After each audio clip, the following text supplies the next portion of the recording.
बिहार में कल पहले चरण का मतदान हो गया और इस मतदान में बम्पर वोटिंग हुई। 64.66% वोटिंग हुई है और इस बम्पर वोटिंग के कई मायने निकाले जा रहे हैं।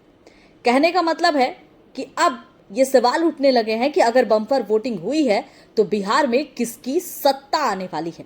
क्या नीतीश कुमार वापसी करेंगे, एनडीए की वापसी होगी, या तेजस्वी यादव जो दम भर रहे थे वो होगा, या फिर प्रशांत किशोर की पार्टी जनसुराज ने जो दावा किया कि अब जनता बेरोजगारी के मुद्दे पर चुनाव कर रही है, जनता बिहार के डेवलपमेंट की बात कर रही है, जनता बिहार की सड़कों की बात कर रही है, ये सच साबित होने वाला है।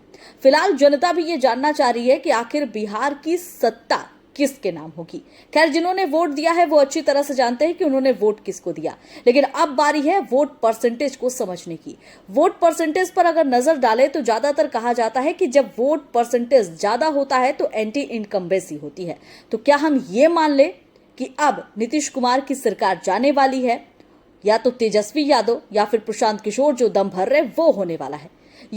वैसे अगर पिछले चुनाव के आंकड़ों को देखें तो नीतीश कुमार जब सत्ता में आए तब भी ऐसे बम्पर वोटिंग हुई थी। तो नीतीश कुमार का यह दावा है कि नीतीश फैक्टर तो काम करेगा, जदयू ये दावा कर रही है। दूसरी तरफ राजद की तरफ से कहा जा रहा है कि अब बिहार की जनता बदलाव चाहती है, एक युवा मुख्यमंत्री चाहती है और इसलिए बम्पर वोटिंग हुई है। दूसरी तरफ बीजेपी है जो ये कह रही है कि हम अस्वस्थ हैं, यानी हमें पता है कि बिहार में कोई बदलाव होने वाला नहीं है। जब बम्पर वोटिंग हो रही है तो यहां बीजेपी अपने पक्ष में इसे वोटिंग बता रही है।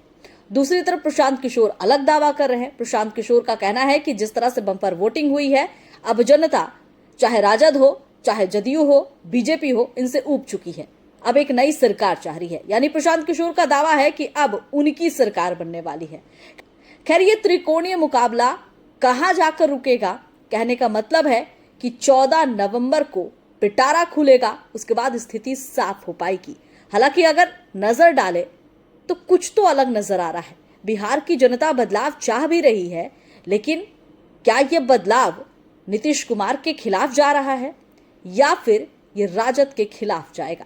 मेरा ये वीडियो कैसा लगा कमेंट करके जरूर बताइएगा।